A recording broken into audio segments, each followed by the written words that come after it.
Hello, this is Uncle Jim. I've been meaning to do this for 2 weeks now.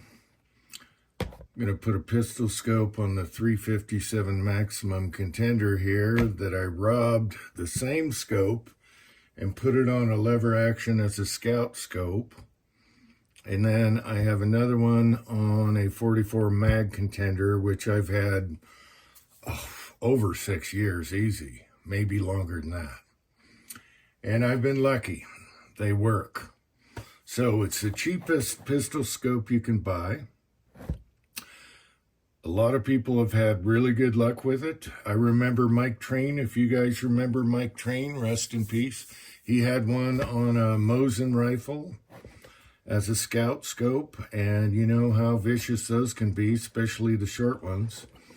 So a long time ago, I gave one a try and I'm very happy with it. So they're a fixed 2.5 power by 30. And maybe you can read that.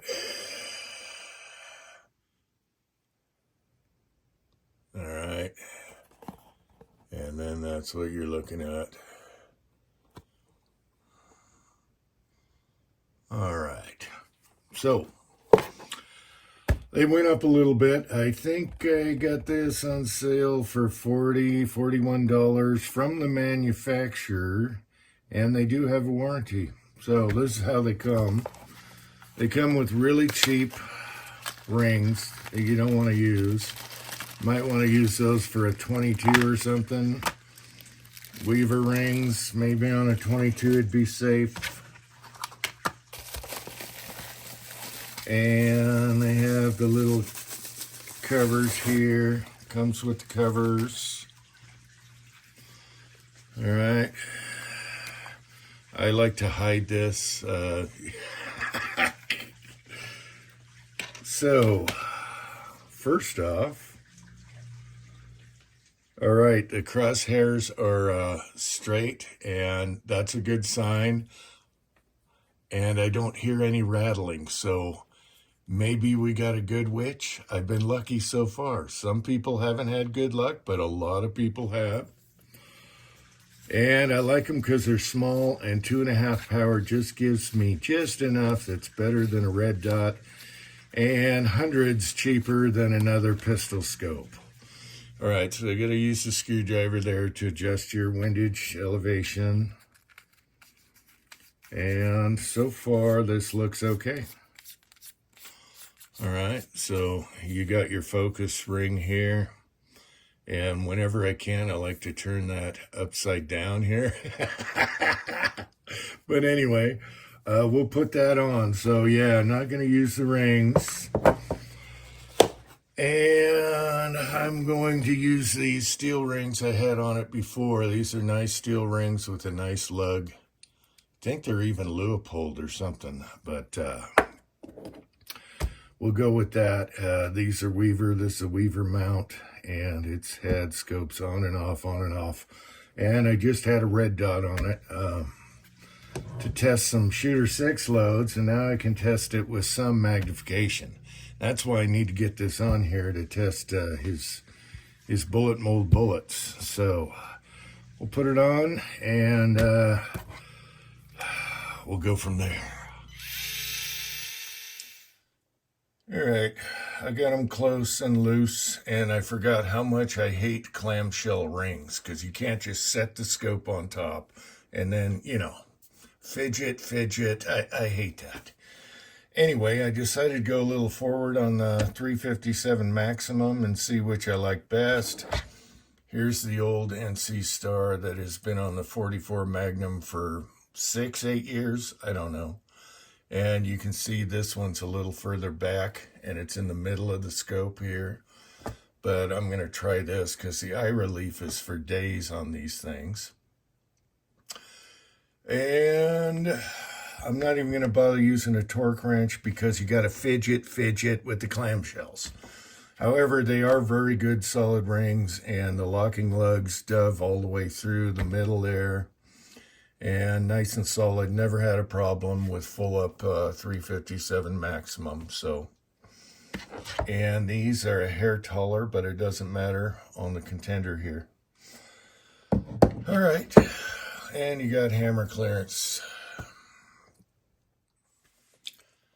Okay, so here's another funny thing. Every time I put a scope on, and I think it's right, I let my son check it over, and he says it needs to go a hair left every single time. It needs to go a hair left. So this time I'm going to leave it a hair left and see what he says when he gets home. But I don't use levels or nothing. Can you really trust the caps on the cheap scopes for level and all that? I line up with the hammer, okay, with the crosshairs, and then I make sure the caps aren't wonky, especially the side cap isn't wonky this way or that way, and that's the best I can do. All right, and we have a swivel, so on the bipod. So funny little tidbit there. I'm leaving it a little bit left this time, and I bet he comes home and says, "That's right on." All right, got the scope on, super quickie.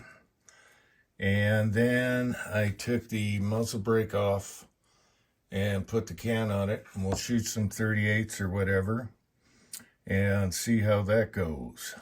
Now these brakes, I bought one for the 357 and the 44 Magnum, and they're El Cheapo, but they work really good. They really tame down the Maximum and the heavy 44 mag loads.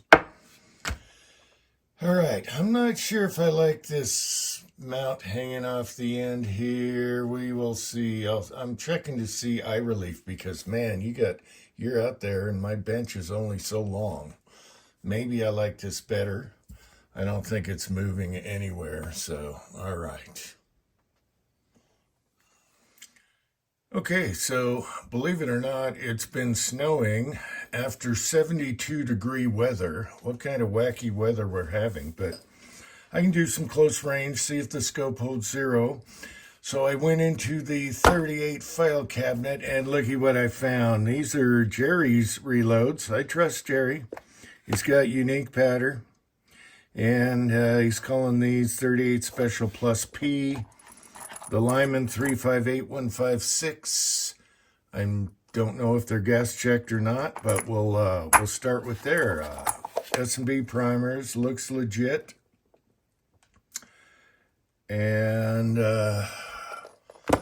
let's see what happens. Might be a little louder than my little wad cutters and stuff, but maybe I'll bring some out of those.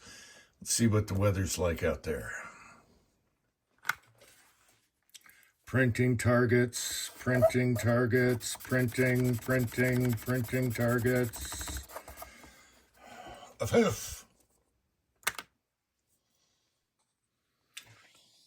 Okay, so for windage and elevation, all you need is a dime, and everything's well marked up and down. We'll see if it's the opposite or what they say. But nice clicks, nice audible, nice feeling clicks. So that's good so far. Then I'll look down the bore and get it close to where we hit paper and go from there. 1/2 inch at 100 yards, MOA. All righty. Son of a bitch. All right, I guess we're going to have to wait until part 2. We got some global warming going on. And I'll have to dry out the bench. And maybe this afternoon, maybe not. I do have some hot 357 Maximum. I found a few rounds in the drawer there. Until next time, America.